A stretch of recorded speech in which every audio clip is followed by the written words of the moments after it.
يا رب قد غفلنا وكلنا طمعون في عفو وفي. Assalamualaikum warahmatullahi wabarakatuh. Bismillahirrahmanirrahim. Alhamdulillahi rabbil alamin. Wassalatu wassalam ala rasulillah wa ala alihi wa sahbihi ajma'in.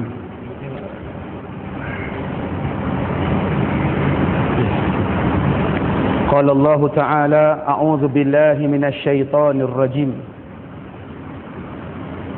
Ya ayyuhalladzina amanu in ja'akum fasiqun binaba'in fatabayyanu. Shadaqallahul azim. Muslimin dan muslimat, mudah-mudahan dirahmati oleh Allah Subhanahu wa taala. Bersyukur kita kehadrat Allah Subhanahu wa taala kerana Allah memberikan kepada kita kesihatan dan rezeki yang baik, dapat Allah pertemukan kita di dalam majlis ilmu pada malam ini, insya-Allah. Mudah-mudahan Allah Ta'ala memberikan barakah dan rahmat kerana kita berada di dalam majlis ilmu. Allah ampunkan dosa kita dan Allah naikkan darjat kita. Tuan-tuan yang dirahmati oleh Allah Subhanahu wa taala. Insya-Allah pada kali ini kita akan melihat beberapa perkara yang selama ini saya diam, saya perhati, saya tengok keadaan di dalam YouTube, keadaan di dalam internet, dalam blog dan sebagainya.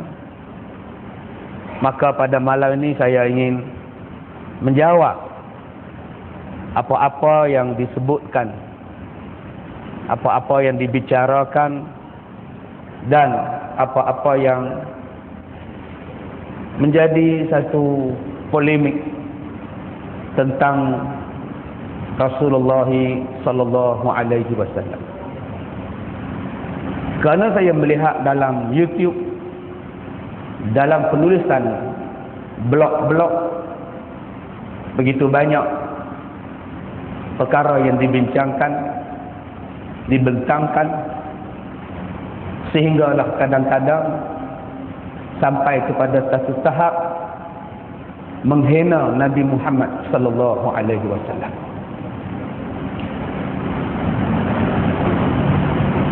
Jadi mudah-mudahan malam ini tuan-tuan yang merakam kuliah kita, yang merekod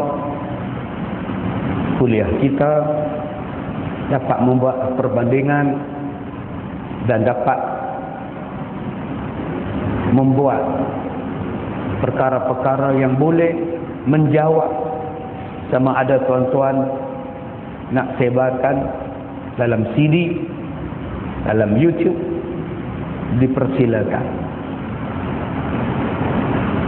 Dan saya nak jawab balik apa yang disebut dalam YouTube. Ada ustaz yang mengatakan bahawa kelahiran Nabi Muhammad sallallahu alaihi wasallam adalah skudu bidu. Gitulah.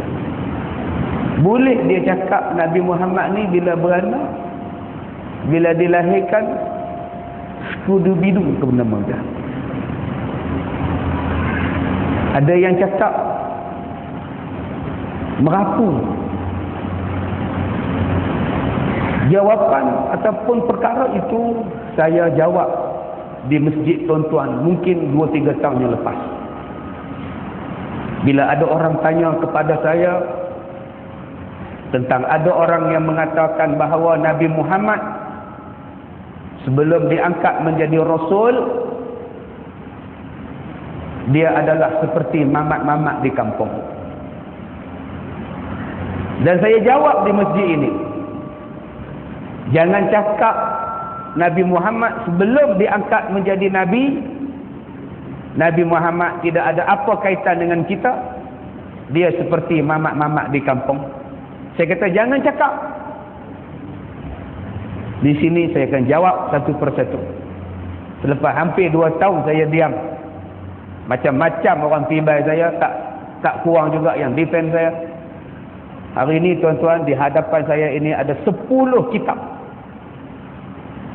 Ni, sebab mereka kata Ustaz Kazim bercakap tanpa kitab. Ustaz Kazim bercakap tanpa hadis, tanpa dalil, tanpa nas.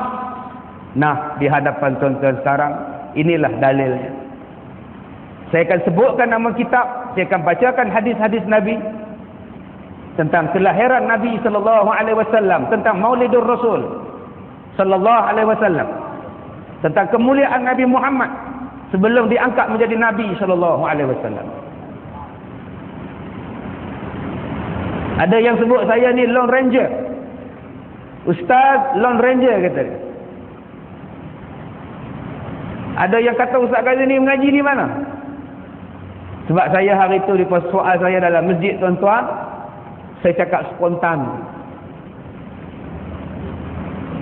Saya tidak ada rujukan pada masa itu untuk menjawab sebab soalan terus. Nah, sekarang saya bawakan kepada tuan-tuan dan kita minta orang-orang yang menghina Nabi Muhammad sallallahu alaihi wasallam, orang-orang yang mempertikaikan irhas Nabi Muhammad sallallahu alaihi wasallam, supaya fikir balik, lihat balik apa-apa yang disebutkan. Baik, kitab kecil yang pertama yang saya bawakan kepada tuan-tuan cukup senang didapati, ditulis oleh Syekh Izzuddin Abdul Aziz bin Abdul Salam As-Sulami dan diterjemahkan oleh Dr. Abdul Basit bin Abdul Rahman, terbitan Telaga Biru, tentang kelebihan Nabi sallallahu alaihi wasallam. Pada muka surat yang ke-8, apakah kelebihan Rasulullah sallallahu alaihi wasallam? Allah berfirman, "Wa ma arsalnaka illa rahmatan lil alamin." Kami tidak mengutuskan kamu wahai Muhammad melainkan menjadi rahmat untuk semesta alam. Surah Al-Anbiya. Tuan-tuan, Allah Ta'ala menyebut kepada kita, ayat yang ke-21, Allah berfirman, kami tidak mengutuskan kamu wahai Muhammad melainkan menjadi rahmat kepada sekalian alam. Sungguh pun Nabi SAW dibangkitkan daripada kalangan manusia, akan tetapi martabat baginda melebihi kedudukan manusia biasa, seperti mana kata pujangga, Muhammadun basyarun la kal bashar balil yaqut bainal hajar. Maksudnya Muhammad itu adalah seorang manusia, tidak seperti segala manusia, bahkan umpama permata delima di antara batu bata, di antara batu-batu biasa. Nabi SAW disebutkan dalam satu kata-kata pujangga, Nabi Muhammad ini manusia biasa, tetapi tidaklah seperti manusia, segala manusia yang lain. Baginda seumpama batu di antara batu permata di antara batu-batu biasa. Tuan-tuan, saya akan bacakan pada tuan-tuan hadis Nabi SAW. Pada orang yang mengatakan bahawa Nabi Muhammad ketika dilahirkan, ketika baginda budak-budak, Nabi adalah seperti mamat-mamat di kampung. Dan dia hanya rapid dengan kita selepas 40 tahun. Ada orang cakap macam itu. Bila dia diangkat menjadi Nabi, baru dia rapid dengan kita. Dan 40 tahun itu ada manusia yang berkata, Allah sendiri tengok dalam berapa juta triliun manusia ni, siapa yang boleh jadi Nabi ni? Allah tengok dalam 40 tahun ni berapa juta manusia ni, maka Allah pilih Muhammad bin Abdullah menjadi Nabi. Ini hadisnya tuan-tuan. Menjawab an Abi Hurairah qala Rasulullah sallallahu alaihi wasallam, mata wajabat lakan nubuwah? Qala wa adamu bainar ruh wal jasad. Qala Abu Isa hadha hadis hasan sahih. Daripada Nabi sallallahu alaihi wasallam, kata Abu Hurairah, Nabi bersabda, katanya, ya Rasulullah, bilakah ditetapkan kepada kamu pangkat kenabian? Maka baginda menjawab, ditetapkan bagiku kenabian antara diciptakan Adam dan ditiupkan roh kepadanya. Nabi Muhammad itu dilantik, dipilih menjadi Nabi sejak bila? Sejak di antara Nabi Adam. Nak ditiupkan di antara roh dengan jasadnya. Nabi Muhammad sallallahu alaihi wasallam telah dipilih, telah ditetapkan menjadi Rasul akhir zaman.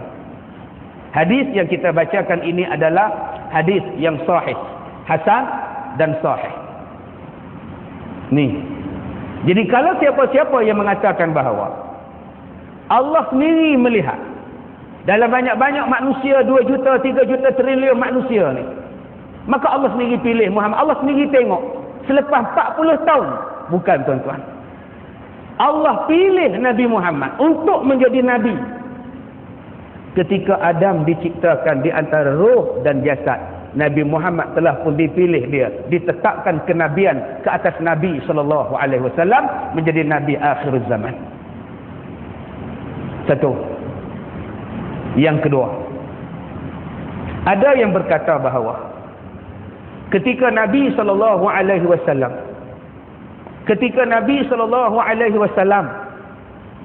dilahirkan oleh ibunya Aminah. Aminah sendiri pun tidak mengetahui yang Muhammad ini dilantik menjadi Nabi. Mak dia sendiri pun tidak tahu yang dia ini dilantik menjadi Nabi. Nombor 2, dia sebut apa? Nombor 2, dia kata bahawa ketika Rasulullah dilahirkan, Aminah sendiri pun tak tahu yang dia ni jadi Nabi. Muhammad ni bakal Nabi. Tuan-tuan, sila rujuk dalam kitab yang kedua. Kitab kerasulan Nabi Muhammad sallallahu alaihi wasallam. Intisari daripada sirah yang ditulis oleh Dr. Aid bin Abdullah Al-Qarni. Bagi orang Saudi, bagi orang Arab Saudi, semua kenal siapa dia. Dr. Aid bin Abdullah Al-Qarni. Bagi orang yang duk kata maulud Nabi ni bid'ah, dia mesti kenal Dr. Aid Abdullah Al-Qarni. Bagi orang yang kata tahlil ni bid'ah, dia mesti kenal Dr. Aid Abdullah Al-Qarni. Sekarang saya bawakan kitab tulisan Dr. Aid Abdullah Al-Qarni. Tok guru mereka pakai rujuk mereka. Tuan-tuan boleh buka dalam kitab Kisah Kerasulan Nabi Muhammad sallallahu alaihi wasallam, cetakan Al-Hidayah Publisher, daripada muka surat yang ke-10, rujukan daripada kitab As-Sirah An-Nabawiyah, muka surat yang ke-201, jilid yang pertama, dan Sifat As-Safwah, jilid yang 1, muka surat 24 sampai muka surat 25, dan kitab Al-Fusul As-Sirah Fir Rasul, muka surat yang ke-52 sampai 53. Tuan-tuan baca ni, hadis dia ni. Berkata Ibnu Hisham, mereka mendakwa terhadap apa yang diperkatakan oleh manusia, yang hanya Allah sahaja mengetahui, bahawasanya Aminah binti Wahab, mak kepada Nabi sallallahu alaihi wasallam, berkata, sesungguhnya dia telah didatangi oleh seseorang ketika mengandungkan Nabi sallallahu alaihi wasallam. Maka dikatakan kepadanya, sesungguhnya kamu mengandungkan pemimpin umat. Jika ia lahir ke bumi, maka katakanlah, saya meminta pertelindungan kepada Tuhan yang Maha Esa daripada kejahatan orang yang hasad kepadanya. Setelah itu, hendaklah kamu namakan dia Muhammad. Maka ketika dia lahir, dia melihat cahaya yang keluar daripada dirinya, yang mana cahaya tersebut menyinari sehinggalah kepada negeri Syam. Itu hadis yang pertama dalam kitab Sirah An-Nabawiyah. Baik, kemudian satu lagi hadis yang diriwayatkan daripada Ibnu Jauzi, meriwayatkan daripada Yazid bin Abdullah bin Wahab bin Zaba'ah daripada makciknya. Dia telah mendengar bahawa Aminah ketika mengandungkan Rasulullah sallallahu alaihi wasallam berkata, "Saya tidak merasakan jika saya ini sedang mengandung. Saya juga tidak merasakan berat seperti mana yang dirasakan oleh semua wanita yang sedang mengandung. Namun saya merasa syak wa sangka kerana haid yang sayanya tidak datang. Maka datanglah kepadaku seseorang pada waktu aku berada di antara jaga dan tidur. Dia berkata, 'Apakah engkau merasakan bahawa dirimu sedang hamil?' Seolah-olahnya aku menjawab, 'Tidak tahu.' Maka lelaki tadi menjawab, 'Sesungguhnya kamu telah mengandungkan bayi yang akan menjadi pemimpin dan nabi umat ini. Waktu itu adalah hari Isnin,' kata Aminah." Tuan-tuan, dua hadis ini adalah riwayat daripada Sirah An-Nabawiyah muka surat yang ke-211. Menunjukkan bahawa dalam hadis-hadis yang saya bacakan tadi, tuan-tuan, mak Nabi Muhammad sallallahu alaihi wasallam telah pun mengetahui yang anak yang dia kandung itu bakal nabi. Sebab itulah disuruhnya kepada Aminah membubuhkan kepadanya nama yang bernama Muhammad atau Ahmad. Tuan-tuan boleh buka di dalam Al-Quran surah Taha ayat 38 hingga ayat 40 dan surah Maryam ayat 17 hingga 30. Apa kena mengena surah Taha dan surah Maryam? Surah Taha Allah berfirman, "Iz auhayna ila ummika ma yuha. Inni qzifihi fit tabut faqzifihi fil yam falyuqhil yam bisahil ya'khudhu aduwwun li wa aduwwun wa alqaitu alayka mahabbatan minni wa litusna'a ala 'aini istamshi ukhtuka fataqulu hal adullukum ala man yakfulu faraja'naka ila ummik kay taqarra 'ainuha wa la tahzan." Ketika kami ilhamkan kepada ibu Musa suatu ilham, iaitu letakkanlah dia di dalam peti, kemudian lemparkanlah Nabi Musa ke dalam sungai Nil, maka pasti sungai itu akan membawanya ke tepi supaya diambil oleh musuhku, yakni Firaun. Aku telah melimpahkan kasih sayangku kepadamu supaya kamu diasuh di bawah penguasaanku, iaitu ketika saudaramu yang berjalan lalu dia berkata kepada Firaun, "Bolehkah saya menunjukkan kepadamu orang yang akan memeliharanya, maka kami mengembalikan kamu kepada ibu kamu agar senang hatinya dan tidak berduka cita." Tuan-tuan boleh buka surah Taha ini sampai habis. Tuan-tuan juga boleh buka dalam surah yang lain. Allah Ta'ala menceritakan kepada mak Nabi Musa, "Wahai ibu Musa, Musa itu bakal Nabi. Kamu campak je dia. Dan dia akan balik kepada kamu. Dan dia itu adalah bakal Nabi kepada umatnya." Kalau mak Nabi Musa pun diberitahu oleh Allah Ta'ala yang Nabi Musa ini adalah bakal Nabi, takkan mak Nabi Muhammad, penghulu kepada segala Nabi, mak Nabi Muhammad Siti Aminah tidak mengetahui? Dalil hadis yang saya bacakan, tuan-tuan, Siti Aminah sudah datang dah dalam mimpinya. Siti Aminah itu telah didatangi oleh malaikat ketika jaga dan tidurnya. Bahawa malaikat bagi tahu kepada Siti Aminah, "Wahai Aminah, kamu tahu tak kamu mengandung? Kamu ni akan mengandung manusia yang menjadi pemimpin umat di akhir zaman dan bakal Nabi. Dan namakan dia sebagai Ahmad atau Muhammad." Sebab itulah ketika Nabi Muhammad dilahirkan, Abdul Muttalib, datuknya, bawa Nabi Muhammad pergi ke dalam Kaabah dan isytiharkan kepada orang lain, "Ini cucu aku. Dan aku namakan dia dengan nama Muhammad." Orang-orang rasa pelik. Tidak ada orang yang bernama Muhammad. Tidak ada orang yang bernama Muhammad. Kenapa kamu bubuh nama kamu cucu kamu Muhammad? Tuan-tuan, Allah pelihara nama Nabi Muhammad. Bayangkan dalam satu kota Mekah tak ada orang yang nama Muhammad. Sebab Allah nak simpan nama ini khas kepada Nabi Muhammad sallallahu alaihi wasallam. Sebab nama Ahmad dan nama Muhammad ini disebut oleh Allah dalam kitab Taurat dan Injil. Sila rujuk surah As-Saffat ayat 6. Dalam Taurat dan Injil Allah Ta'ala dah sebut dah. Allah Ta'ala dah sebut dah bahawa Nabi di akhir zaman namanya ialah Ahmad. Disebut dalam surah As-Saffat ayat 6. Tolong cari. Saya kata saya bohong pula. Jadi bagaimana yang manusia kata? Bagaimana kalau ada orang kata Nabi Muhammad itu masa Aminah lahir, Aminah tak tahu yang Nabi Muhammad ini bakal Nabi. Bagaimana manusia boleh cakap? Allah sendiri tengok selepas 40 tahun baru Allah tengok orang-orang ni yang mana sesuai jadi Nabi.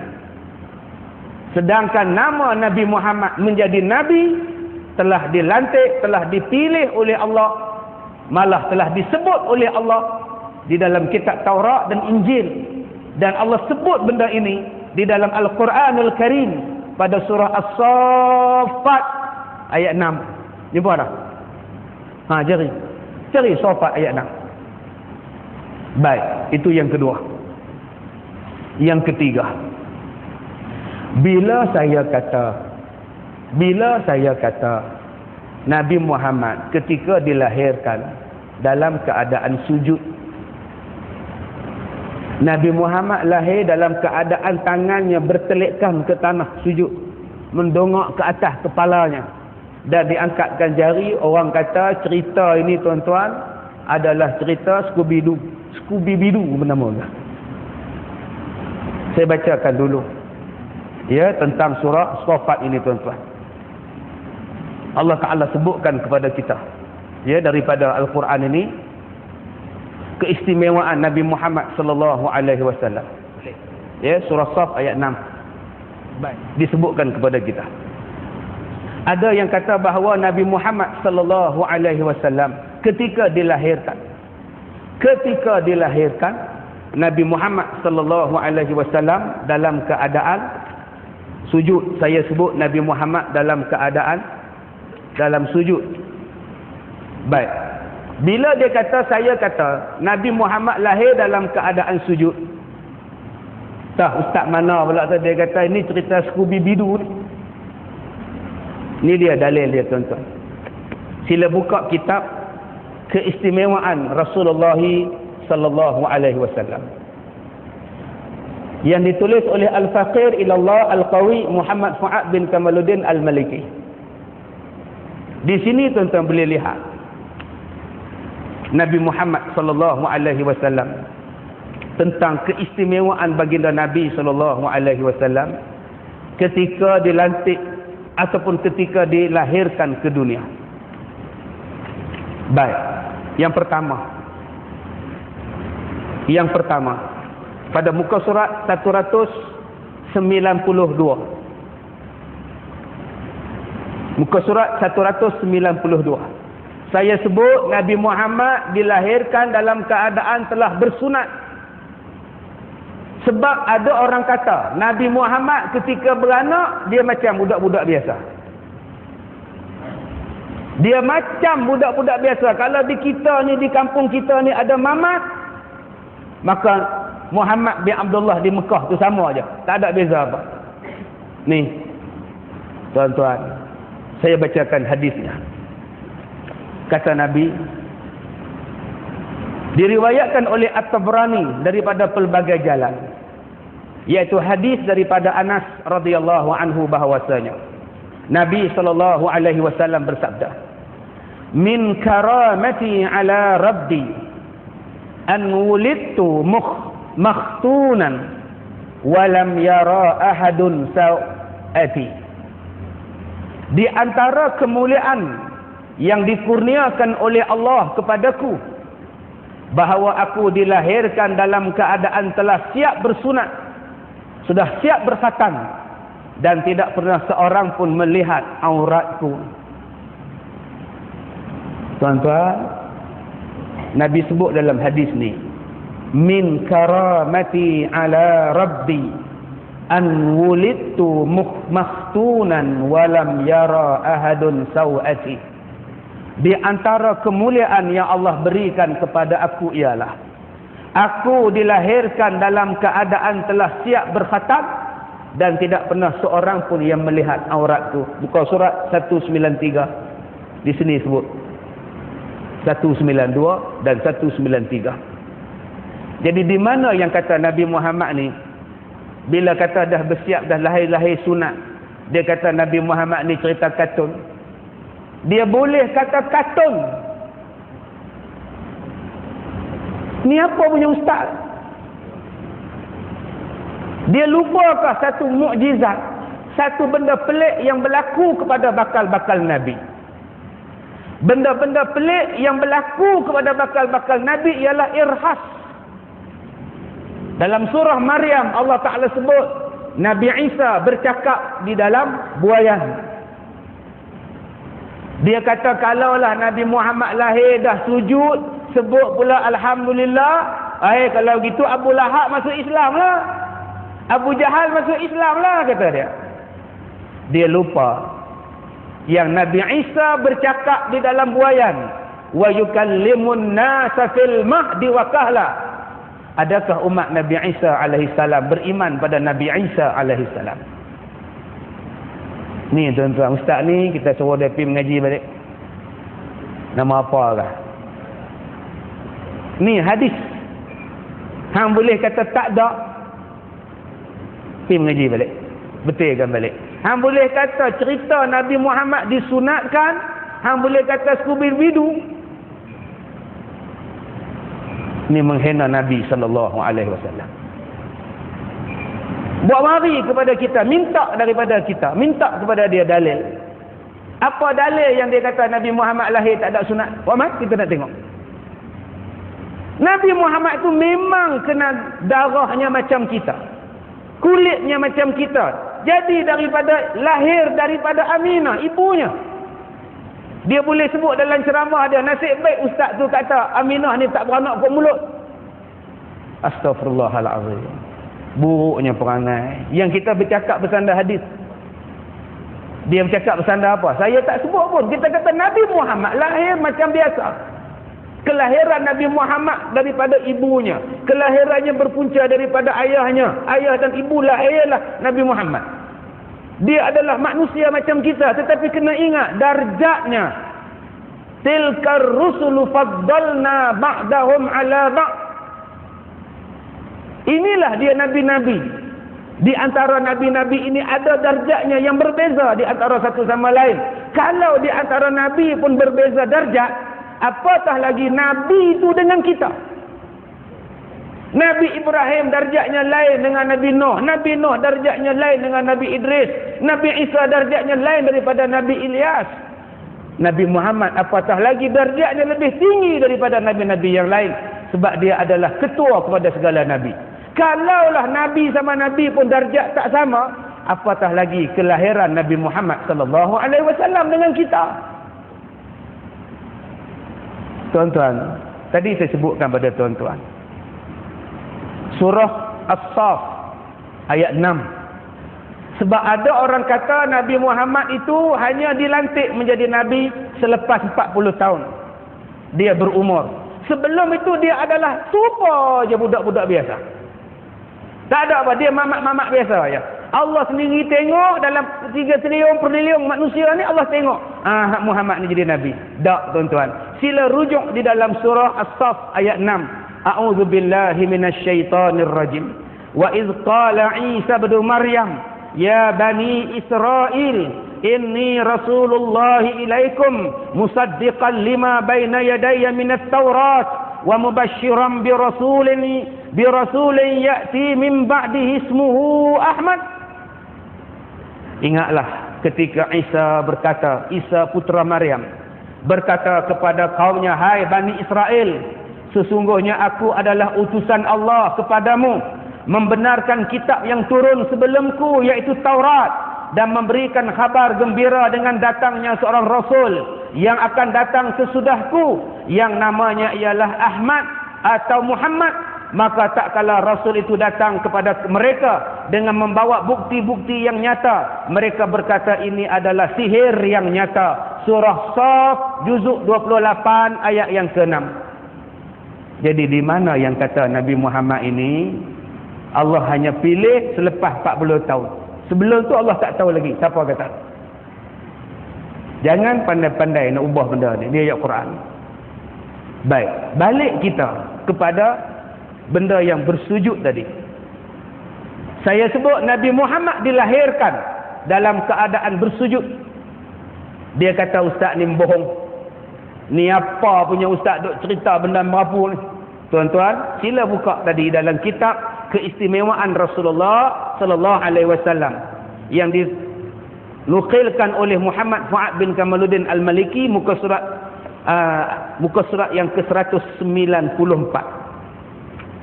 Muka surat yang ke-194. Baik, hadisnya. Lamma fasala minni kharaja ma'ahu nurun adaa'a lahu ma bainal masyriqi wal maghrib thumma waqa'a 'alal ardi muta'ammidan 'ala yadayhi thumma akhadha qabdatan minat turab. Hadis ini adalah riwayat daripada Ibnu Sa'ad, daripada sekumpulan ulama seperti Atta dan Abdullah bin Abbas radhiyallahu anhuma. Apa maksud hadis ini? Tak kala Muhammad keluar daripada perutku, keluarlah bersamanya cahaya yang menerangi di antara timur dan barat. Kemudian baginda jatuh ke tanah dalam keadaan bertelekkan di atas tangannya. Lalu baginda mengambil segenggam tanah. Tuan-tuan, ini hadisnya. Jadi di mana yang saya bercakap tidak ada dalil? Di mana yang saya mengeluarkan hujah tidak ada dalil? Rasulullah dilahirkan ke dalam dunia dalam keadaan sujud dan jari telunjuknya terangkat ke atas seperti mana orang yang merendah dan menghinakan diri kepada Allah Subhanahu wa taala.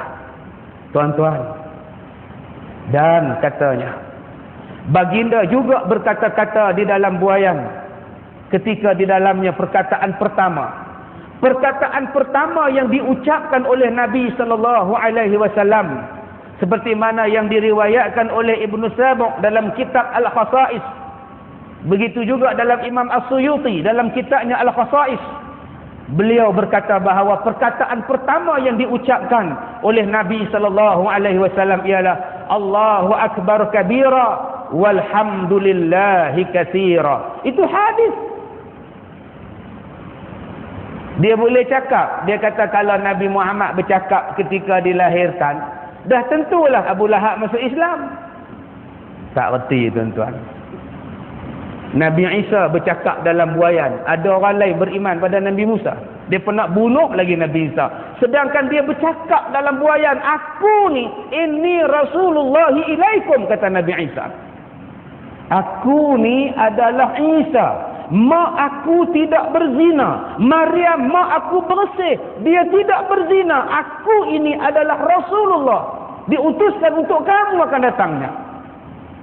Tapi mereka tetap tidak beriman pada Nabi Isa. Jadi kalau Nabi Muhammad ketika lahir sujud, bercakap, kalau Abu Lahab tidak beriman, apa nak diherankan?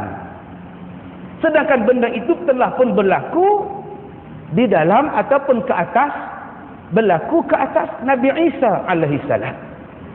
Baik, kemudian tuan-tuan. Kemudian satu lagi hadis Nabi sallallahu alaihi wasallam yang menceritakan bahawa Nabi sallallahu alaihi wasallam dilahirkan dalam keadaan bersih. Sesungguhnya Rasulullah sallallahu alaihi wasallam dilahirkan dalam keadaan bersih, tanpa ada sebarang kotoran pada badannya. Diriwayatkan oleh Sa'ad seperti mana yang diriwayatkan daripada bonda baginda. Waladatuhu naziman ma bihi qazarun. Aku melahirkan Nabi Muhammad sallallahu alaihi wasallam dalam keadaan bersih, tanpa ada sebarang kotoran kepadanya.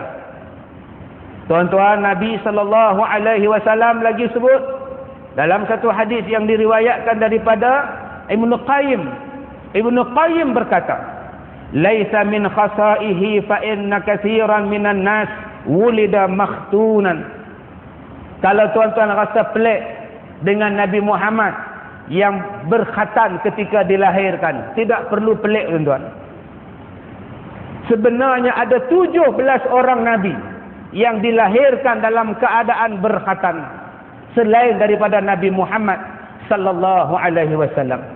Maka bila orang lain pun bersunat 17 orang, maka Ibnu Qayyim mengatakan bahawa ini bukannya satu kekhususan kepada Nabi sallallahu alaihi wasallam.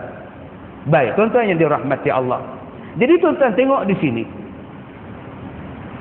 Ada orang mengatakan bahawa sebelum Nabi Muhammad sallallahu alaihi wasallam dilantik menjadi nabi dan rasul, maka Nabi Muhammad sallallahu alaihi wasallam adalah sama seperti budak-budak lain. Dia kata Nabi Muhammad ni sama ya. Tuan-tuan, sila rujuk di dalam surah Ad-Duha. Surah Ad-Duha Allah Taala sebut kepada kita apa? Ayat yang ke-5. Daripada ayat 1 sampailah kepada ayat yang terakhirnya tuan-tuan. Allah kisahkan tentang Nabi Muhammad sallallahu alaihi wasallam. Saya bacakan surah Ad-Duha pada ayat yang ke-6. A'udzubillahi minasyaitonir rajim. Alam yajidka yatiman fa'awa. Bukankah dia mendapati kamu wahai Muhammad sebagai seorang anak yatim, lalu Allah melindungi kamu. Wa wajadaka dhallan fahada. Ayat 7. Dan Allah mendapati kamu sebagai seorang yang bengong, lalu Allah memberikan kepada kamu petunjuk. Wa wajadaka ailan fa'aghna. Dan dia mendapati kamu sebagai seorang yang kekurangan, lalu dia mencukupkan kamu wahai Muhammad. Tuan-tuan, 3 ayat ini mengkisahkan Nabi Muhammad ketika waktu kecil. Kalau ada orang kata Nabi Muhammad ketika dia budak-budak tarafnya sama dengan orang lain, dia telah menolak satu ayat di dalam surah, 3 ayat dalam surah Ad-Duha. Allah Ta'ala menjelaskan terang-terang bahawa Nabi Muhammad bukan seperti budak-budak biasa. Ayat pertama, alam yajidka yatiman fa'awa. Bukankah kamu dapati bahawa kamu ni wahai Muhammad lahir dalam keadaan yatim, tapi akulah yang menjadikan kamu sebagai pelindung kamu. Tuan-tuan, Nabi Muhammad betul dia anak yatim, tapi bukan macam anak yatim orang lain. Halimatus Sa'diyah dia cuma ada sebelah susunya yang mengeluarkan susu. Sebelah lagi tak ada susu. Bila Nabi letakkan Nabi nak menyusu, Nabi tak mau yang belah yang ada susu. Nabi nak hisap sebelah yang tak ada susu. Akhirnya Halimatus Sa'diyah bubuh juga susu yang tak ada air susu. Tiba-tiba keluar air susu daripada susuan Halimatus Sa'diyah. Adakah benda itu jadi pada budak lain? Yang kamu nak kata dia diserupa dengan orang kampung? Nabi Muhammad sallallahu alaihi wasallam ketika orang bela dia tuan-tuan, semua orang tengok dia menggembirakan. Sebab tu Nabi letak dia di rumah Suwaibah, Nabi letak dia di rumah Halimatus Sa'diyah, Nabi letak dia di rumah Abdul Muttalib, Nabi letak dia di rumah Abu Talib. Sehinggalah Nabi kahwin, Allah Ta'ala letakkan dia di rumah Suwaibah, Allah Ta'ala letakkan di rumah Halimah, Allah Ta'ala letakkan di rumah Abdul Muttalib, Allah Ta'ala letakkan di rumah Abu Talib. Dan Allah Ta'ala jugalah yang memilih, yang menjodohkan. Dengan perintah Allah juga tuan-tuan, dijodohkan dengan Khadijah. Siapa yang mencukupkan Nabi Muhammad? Jawapannya Allah Subhanahu wa Ta'ala. Dalil ayat yang ke-6. Ayat yang ke-7. Wa wajadaka dhalan fahada. Maka bukankah dia mendapati kamu seorang yang bengong lalu dia memberikan petunjuk kepada kamu? Apa makna bengong di sini? Bengong di sini ialah kebengongan untuk mendapatkan kebenaran yang tidak bisa didapat oleh akal, tetapi Allah lah yang memberikan wahyu dan petunjuk kepada Nabi sallallahu alaihi wasallam. Sejak bila dia dapat bimbingan? Sejak daripada kecil. Ni dia tuan-tuan dalilnya. Ni sejarah dan perjuangan Nabi Muhammad sallallahu alaihi wasallam. Kalau orang nak tahu bagaimana Allah Taala pelihara Nabi Muhammad sejak daripada kecil. Buku ni buku lama tuan-tuan, terbitan Pustaka Antara Kuala Lumpur 1951 yang ditulis oleh Haji Zainal Arifin bin Abbas. Dia cerita komplit tuan-tuan. Ni buku lama ni tahun 51. Di bahagian belakang sekali buku ni tuan-tuan, dia menceritakan Nabi sewaktu kecil. Siap dengan nama-nama kitabnya, siap dengan namanya tuan-tuan. Bagaimana Allah Ta'ala memelihara Nabi Muhammad sallallahu alaihi wasallam. Saya bacakan hadisnya. Ali bin Abi Talib kemudian satu hari bercerita mengatakan, saya mendengar sendiri Nabi sallallahu alaihi wasallam bersabda, saya tidak pernah bermaksud melakukan sesuatu sifat yang buruk seperti mana kebiasaan orang jahiliah, selain daripada 2 kali.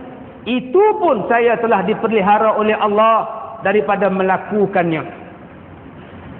Kata Nabi Muhammad, sepanjang aku ni hidup, sejak aku kecil, aku tidak pernah teringin untuk melakukan perbuatan-perbuatan jahiliah seperti orang-orang jahiliah yang lain. Seperti mamat-mamat di lain. Aku tak pernah. Sehinggalah kata dia satu hari aku ni mereka nak pergi sembah berhala ramai-ramai. Tapi kata Nabi Muhammad, aku tak teringin nak pergi. Bila aku tak teringin nak pergi, Abu Talib marah pada aku, makcik-makcik marah pada aku. Kenapa kamu tidak mau pergi wahai Muhammad? Tuan-tuan, Nabi Muhammad daripada lahir sampai Nabi diangkat menjadi Nabi, dia tidak pernah melihat berhala. Tidak pernah sujud pada berhala. Tidak pernah sembah berhala. Kalau kita kata Nabi Muhammad ketika belum diangkat menjadi Nabi serupa dengan orang kampung, maknanya kita dah kata Nabi Muhammad serupa dengan budak-budak lain. Semuanya berzina, semuanya sembah berhala dan pernikahannya tidak ada. Malahan Nabi Muhammad dipelihara oleh Allah. Keturunannya daripada Nabi Ismail tidak pernah berzina. Jadi tolong tarik balik kata-kata yang mengatakan Nabi Muhammad sebelum jadi Nabi tak ada apa-apa keistimewaan. Tolong tarik balik. Ni, buku ni tuan-tuan kita pun tak beranak. Dia baca sampai habis. Dia bagi tahu hadisnya, dia bagi tahu muka suratnya, nama kitabnya, buka. Tuan-tuan yang dirahmati Allah. Ni, yang ketiga. Kata Allah, wa wajadaka ailan fa'aghna. Kamu tu miskin wahai Muhammad. Kami dapati kamu lahir dalam keadaan orang miskin. Kami yang cukupkan belanja kamu. Allah jodohkan dia dengan Khadijah binti Huwailid. Cukup belanjanya tuan-tuan. Tuan-tuan, sila rujuk Quran. Jangan pandai-pandai cakap. Jangan pandai-pandai kata. Balik kepada kisah ni. Ni Abdullah, Dr. Abdullah Aid bin Abdullah Al-Qarni. Tuan-tuan balik rumah, buka surat yang ke-12 dan buka surat yang ke-13. Kisah kelahiran yang ditulis oleh seorang orang Arab Saudi yang sangat tak suka maulid. Aid ni orang-orang ni tuan-tuan. Orang Saudi tak suka tuan-tuan maulid-maulid. Tetapi dalam kitab dia sebut tentang kisah kelahiran Nabi Muhammad sallallahu alaihi wasallam. Tuan-tuan cuba tengok. Dia kata apa di sini muka surat 13. Baginda dilahirkan dalam keadaan suci. Ini merupakan masa dan waktu yang pertama. Baginda dilahirkan dalam keadaan telah dipotong tali pusat dan telah dikhatam. Baginda dilahirkan dalam keadaan suci, bersih, wangi dan penuh dengan barakah. tiada seorang doktor pun yang mengkhitankan dia, dan tiada siapa pun yang menyentuhnya. Muka surat yang ke-13. Ada hadisnya tuan-tuan. Saya tak bacakan hadis di situ. Subhanallah. Sebab saya dah bacakan tadi hadis dalam buku Syekh Fuad Kamarudin tadi. Jadi jangan sebut Nabi Muhammad ni skubi-bidu ni. Apa punya orang ni tuan-tuan sampai satu tahap macam itu? Baik. Kemudian yang kelima. Ada yang mengatakan bahawa tak boleh sebut Sayyidina. Allahumma salli ala Sayyidina Muhammad. Tak boleh sebut Sayyidina. Sekarang saya nak jawab tentang tak boleh sebut Sayyidina. Kamu ingat Nabi Muhammad tu pak kamu ke? Tok kamu ke? Kalau bapak kita pun kita tak boleh panggil, kita tak boleh panggil hoi pak. Kalau bapak kita sendiri pun kita tak boleh panggil nama. Nama bapak saya Elias. Saya tak boleh panggil Elias. Mari jap. Apatah lagi kepada Nabi sallallahu alaihi wasallam.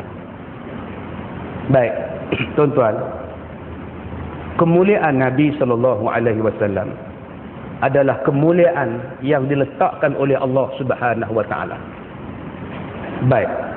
Sila buka dalam buku 41 kelebihan Nabi sallallahu alaihi wasallam. Muka surat yang ke-18. Allah Subhanahu wa taala memuliakan Nabi di dalam panggilannya. Jika kita perhatikan, Allah Subhanahu wa taala tidak memanggil baginda Rasul dengan nama Muhammad. Allah tidak pernah panggil ya Muhammad. Sebaliknya Allah memanggil dengan panggilan yang disukainya dan dengan sifat-sifatnya yang cukup indah. Habis itu Allah panggil Nabi dengan panggilan apa? Ya ayyuhan Nabi, ya ayyuhar Rasul. Nabi-nabi lain Allah panggil nama. Suratul Baqarah, surah yang kedua, ayat 35. Ya Adam, uskun. Dia tak panggil ya ayyuhar Rasul, ya ayyuhan Nabi Adam, dia tak sebut. Dia sebut ya Adam, wahai Adam. Yang kedua, surah Al-Ma'idah ayat 110. Ya Isa bin Maryam, uzkur ni'mati 'alaika. Dia sebut ya Isa. Di dalam surah Al-Qasas ayat 30. Ya Musa, inni anallah. Dia panggil, Allah Ta'ala panggil Nabi Musa, ya Musa. Di dalam surah Hud ayat 48. Ya Nuh. Dia tak sebut ya Nabi Nuh, ya Nuh. Ayat yang ke-26 surah Sad. Ya Daud, inna ja'alnak. Dia sebut dengan wahai Daud. Surah Safat 104 dan 105. Ya Ibrahim. Surah Hud ayat 81. Ya Lut. Surah Maryam ayat 7. Ya Zakaria. Surah Maryam ayat 12. Ya Yahya. Tidak pernah Allah Ta'ala memanggil Nabi Muhammad ya Muhammad. Siapa kita nak panggil Nabi Muhammad dengan wahai Muhammad? Kita mesti panggil dengan panggilan yang mulia, Sayyidina Muhammad. Di mana salah? Allahumma salli ala Sayyidina Muhammad. Apa salah? Kalau Allah ni tak panggil dia dengan nama ya Muhammad, Allah panggil Nabi ya ayuhan Nabi, ya ayuhar Rasul. Subhanallah, Masya Allah. Kenapa kita nak rendahkan panggilan kepada Nabi sallallahu alaihi wasallam dengan dikatakan tak boleh panggil Sayyidina, Sayyidina? Apa cerita ni? Panggillah dengan panggilan yang baik. Tak boleh panggil Nabi Muhammad dengan panggilan Muhammad. Muhammad, Muhammad, tak boleh tuan-tuan. Dia Nabi kita. Panggillah dia ya Rasulullah. Rasulullah, Nabi Allah, Nabi Allah. Allahumma salli ala Muhammad. Apa salahnya? Tuan-tuan, yang ketujuh. Yang ketujuh. Ada orang sebut bahawa Nabi Muhammad sallallahu alaihi wasallam tak payah disambut maulud ni. Dia kata kerja sambut maulud ni kerja tak sudah, kata dia. Sambut maulud ni kerja tak sudah, kata dia. Iya ke tak sudah? Dengan sebab kita duk sambut maulud, kita banyak kenal Nabi SAW. Dengan sebab kita ni tiap-tiap tahun, tiap-tiap bulan duk sebut selawat-selawat. Hari ni kita dah tahu dah tuan-tuan ni. Tadi tuan-tuan duk dengar budak-budak ni selawat ni. Adik-adik kita selawat. Kalau tak ada maulud tak tahu. Tak tahu lagu selawat. Sekarang saya bawa dalil. Depa kata maulud ni tidak ada dalil. Disambut, dibuat dan sebagainya. Nah, sekarang saya bacakan dulu ayat Quran ni. Buku Sejarah dan Perjuangan Nabi Muhammad sallallahu alaihi wasallam. Muka surat 310. Baik.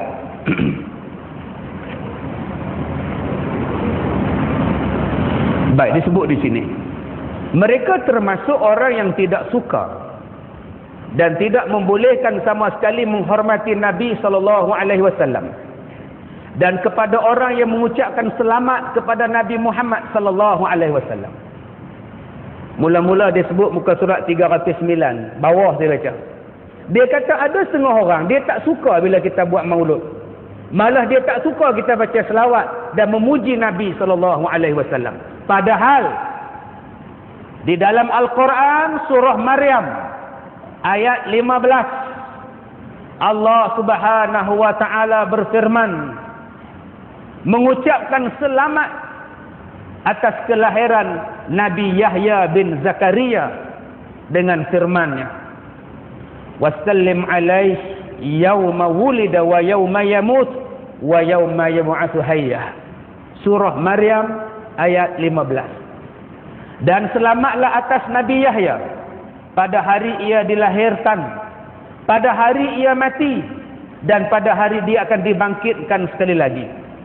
Tegas di sini dan jelas di sini Allah mengucapkan salam atas kelahiran Nabi Yahya pada hari lahirnya, sebagaimana Tuhan mengucapkan salam juga atas Nabi Yahya pada hari nanti ia akan mati, dan sekali lagi pada hari kiamat. Tuan-tuan, itu satu ayat. Satu lagi ayat dalam surah Maryam ayat 33. Adik cari surah Maryam ayat 33. Seminit cari. Itu dia. Tuan-tuan, ayatnya dah ada kat saya ni, saya boleh baca. Dia tulis dalam kitab. Tapi saya nak bagi kerja kat dia. Tak tidur. Dia pun akan faham apa kita cakap malam ni. Dia pun tak tengok YouTube. Kita hak tengok YouTube, kita faham. Surah Maryam. Baik, tuan-tuan yang dirahmati Allah. Kemudian surah Maryam ayat 33. Allah berfirman, A'udzubillahi minasyaitonir rajim. Wassalamu alayya yauma wulidtu wa yauma amut wa yauma ub'atsu hayya. Dan kesejahteraan semoga dilimpahkan kepadaku pada hari aku dilahirkan, pada hari aku meninggal, dan pada hari aku dibangkitkan hidup kembali. Zalika Isa bin Maryam qaulal haq allazi fihi yamtarun. Itulah Isa putra Maryam yang mengatakan perkataan yang benar dan mereka berbantah-bantah tentang kebenarannya. Ini surah Maryam ayat 33. Allah Ta'ala sebut Nabi Isa berkata, dan sejahteralah, yakni semoga dilimpahkan kepadaku pada hari aku dilahirkan, pada hari aku meninggal, dan pada hari aku dibangkitkan. Pengarang kitab ni kata apa? Dia kata apa? Jelas dalam dua ayat tersebut, ucapan dan memberi ucapan selamat bagi orang yang baru lahir adalah baik dan dikekalkan sepanjang masa.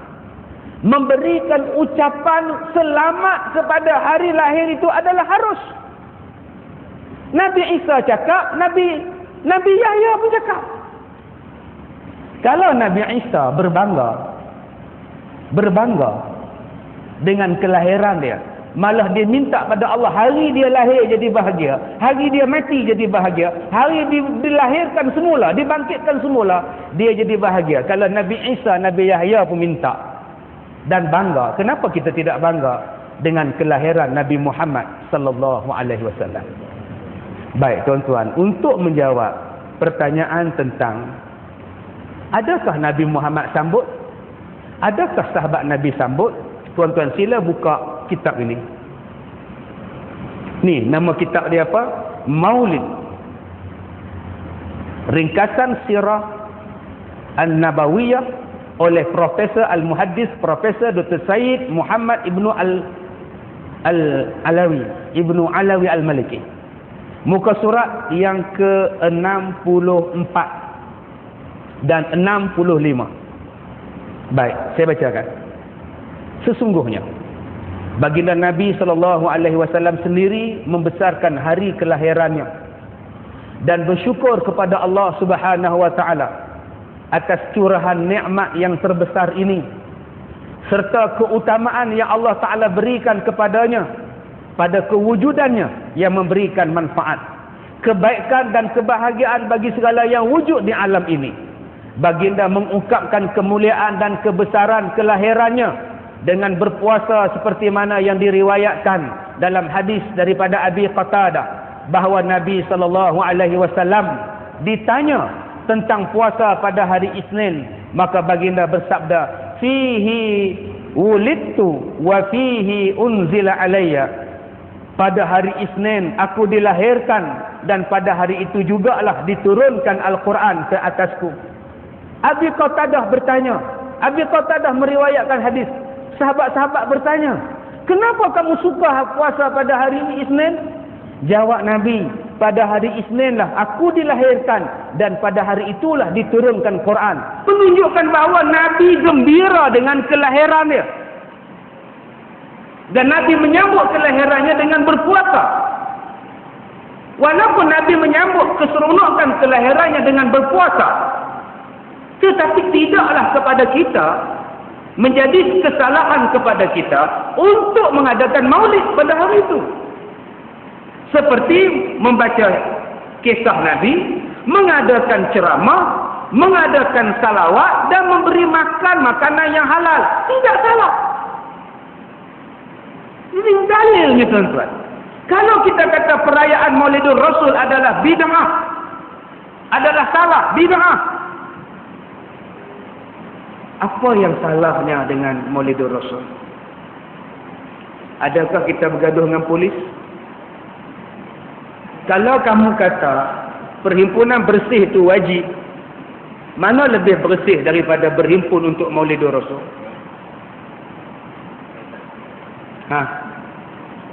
Jadi jangan duk main hukum-hukum dalam bab.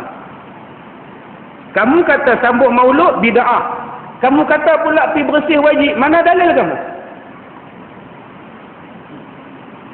Tolong tengok kitab-kitab ni. Tuan-tuan nak marah, saya marah ni. Saya lebih sayang Rasulullah, tuan-tuan. Dan sepatutnya itulah yang menjadi pegangan kita. Sayang kepada Nabi SAW. Yang saya bawa kepada tuan-tuan ni, tuan-tuan, 10 kitab. Semua dengan dalil Quran dan hadis-hadis sahih. Jadi jangan mempertikaikan maulud Nabi. Kalau hang tak nak buat, duduk diam-diam.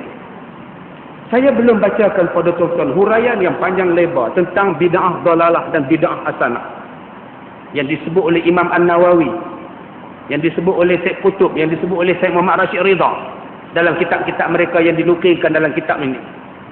Tuan-tuan dapatkan buku ni. Saya tak tahu ada ke tak ada lagi tuan-tuan buku ni. Dah lama sangat dah, tahun 51. Saya sebutkan nama pencetakan dia, Percetakan Pustaka Antara Kuala Lumpur. Saya rasa ada lagi pun. Pergi kedai dia tengok, Jalan Tunku Abdul Rahman, Kuala Lumpur. Kalau ada lah. Ada lagi? Saya pun tak tahu. Pergi minta ni, baca dia sampai habis. Ada dalilnya, ada hadisnya, ada nasnya. Jadi jangan pandai-pandai kita nak mengatakan bahawa ini bid'ah, ini tidak, ini tidak, ini tidak. Jadi tuan-tuan, saya kecil hati bila tengok dalam YouTube, bila tengok dalam hadis, bila tengok dalam Facebook, bila tengok ni orang duk kutuk Nabi Muhammad. Sampai orang kata Nabi Muhammad ni lahirnya sekudu bidu ni. Subhanallah, Masya Allah. Jadi tuan-tuan, dah ada dah dalil-dalil. Saya dah kemukakan dalil-dalilnya untuk menjawab apa yang dipertikaikan dan apa yang menjadi polemik yang begitu hangat tentang Maulidur Rasul, tentang kelahiran Nabi sallallahu alaihi wasallam. Saya dah sebutkan tadi surah Shad ayat 6. Allah Taala sebut awal-awal Nabi Muhammad itu telah dipilih menjadi nabi awal lagi.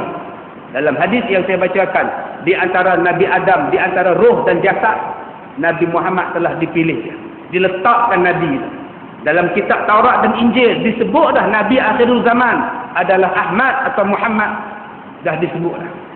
Kemudian saya sebut dah pada tuan-tuan sifat-sifat kelahiran Rasulullah. Rasulullah dilahirkan dalam keadaan tunduk dan mengucapkan kalimah yang baik, alhamdulillah, Allahu akbar. Ada hadisnya, Nabi Muhammad lahir dalam keadaan bertelekan, menggenggam tanah dia, tunjuk satu jari dia. Ada hadis, ada dalil dia. Saya dah sebut pada tuan-tuan bahawa Nabi Muhammad sallallahu alaihi wasallam itu ketika Aminah sedang mengandungkan Nabi Muhammad, datang malaikat bagi tahu kepada Aminah bahawa dia sedang mengandungkan Nabi Rasul akhir zaman. Ada dalilnya, ada hadisnya. Dan saya dah menyebutkan kepada tuan-tuan Nabi Muhammad sallallahu alaihi wasallam ketika dia budak-budak, dia tidak pernah sama dengan budak-budak lain daripada segi kemuliaannya. Mungkin dia budak-budak sama perangai dia. Perangainya pun tuan-tuan Allah pelihara. Nabi Muhammad tidak pernah buka baju di hadapan orang lain, tuan-tuan. Nabi cepat-cepat tutup. Nabi Muhammad tak pernah mencuri, Nabi Muhammad tak pernah melucak, Nabi Muhammad tak pernah tengok berhala, Nabi Muhammad tidak pernah makan makanan yang haram. Nabi Muhammad tidak pernah minum minuman yang haram. Allah Ta'ala pelihara Nabi Muhammad sejak daripada kecil sehinggalah baginda wafat, tuan-tuan. Jadi kalau kita mengatakan bahawa Nabi Muhammad ni pada peringkat awal tak ada apa-apa istimewa, tak payah sambut maulud, pendapat itu adalah sangat dangkal dan perlu diperbetulkan, tuan-tuan. Tuan-tuan yang dirahmati Allah. Jadi tuan-tuan, di sini ada 10 kitab. Saya sebutkan satu-satu supaya tuan-tuan dapat beli buku ni. Pertama, buku Dr. Aid Abdullah Al-Qarni daripada Sirah An-Nabawiyah, kisah kerasulan Nabi Muhammad sallallahu alaihi wasallam, yang dicetak oleh percetakan Hidayah. Harga RM30. Dia beli besok. Kedua, yang kita menjadi rujukan kita, keistimewaan Nabi Muhammad sallallahu alaihi wasallam, keistimewaan Rasulullah. Saya sebut sikit je tadi. Di sini tuan boleh tengok. Yang ditulis oleh Muhammad Fuad bin Kamaluddin Al-Maliki.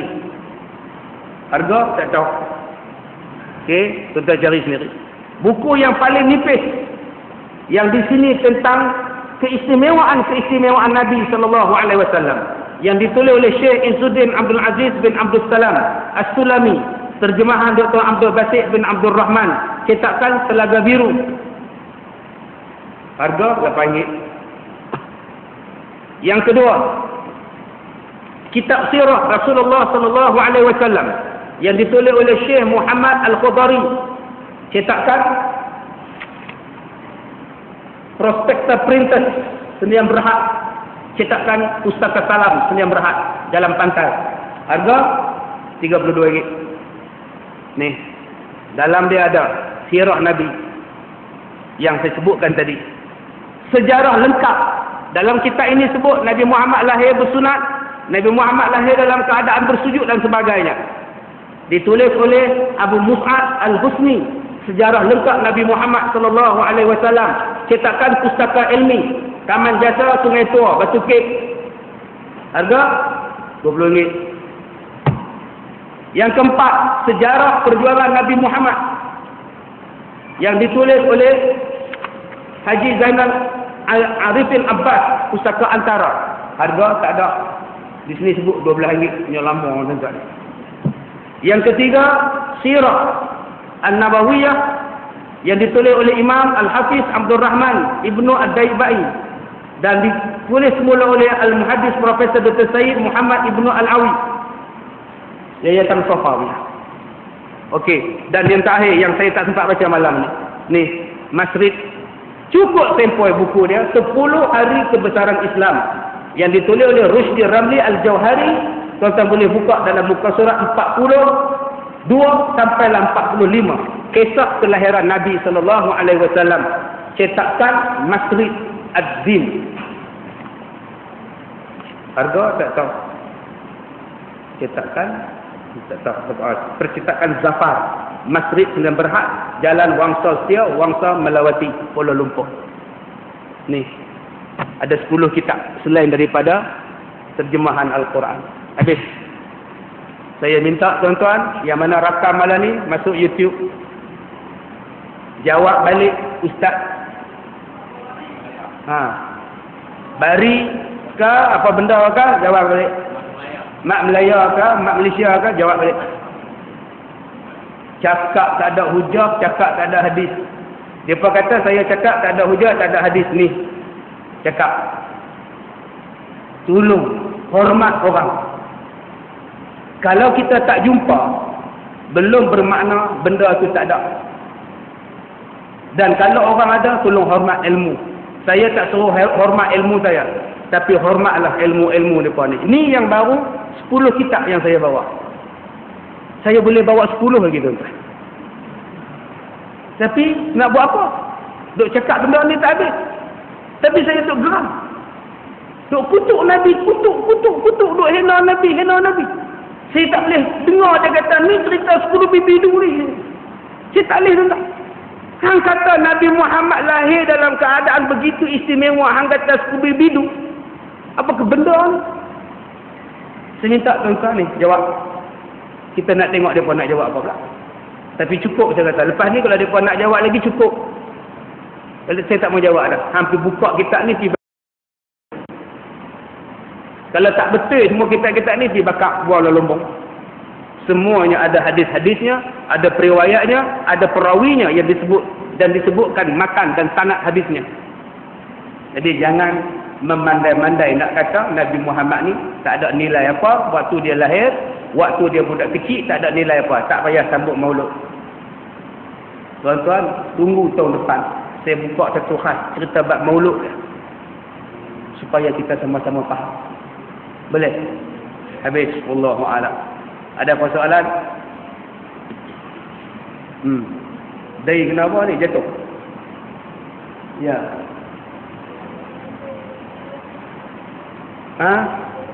Ada orang kata ibu bapa Nabi masuk neraka. Kita tuan-tuan, benda ni saya pun benda tu cuba kita sebut. Pak hang masuk neraka. Tuan-tuan rasa apa? Oi, pak hang masuk neraka. Oi, mak hang masuk neraka. Kita pun terasa. Apatah lagi kita pergi kata dekat Nabi, mak pak dia masuk neraka. Subhanallah. Hang tahu mana? Bukalah dalam kitab, sandaran-sandaran kitab ada tentang anutan akidah mak Nabi Muhammad dan ayahanda Nabi Muhammad. Ada hadisnya. Adakah mereka ini menyembah berhala atau adakah mereka ini berpegang kepada ajaran daripada Nabi Isa ataupun Nabi Ibrahim ataupun ajaran fitrah? Maka janganlah memandai-mandai pergi kata bahawa mak pak Nabi ini dalam neraka. Benda tu khilaf. Dalam kitab Bahrul Mazi ada sebut masalah ini. Masalah tentang Nabi ziarah mak Nabi dan Nabi menangis. Kemudian Nabi menangis, Hadis itu dibincangkan secara detail dalam kitab Bahrul Mazi, jilid yang ke-7 dan jilid yang ke-8. Jadi tuan-tuan boleh buka, cari hadis itu. Menceritakan kepada kita kedudukan mak Nabi Muhammad sallallahu alaihi wasallam. Jadi jangan menyakitkan hati Nabi Muhammad dengan dikatakan bahawa mak bapak dia masuk neraka. Na'udzubillah. Itu bukan hak kita dan kita tidak boleh berkata demikian ke atas Nabi sallallahu alaihi wasallam. Wallahu a'lam. Habis ya? Cukup. Jenuh ni nak balik kitab balik ni. Cukup tuan-tuan, saya minta maaf jika terkasar bahasa.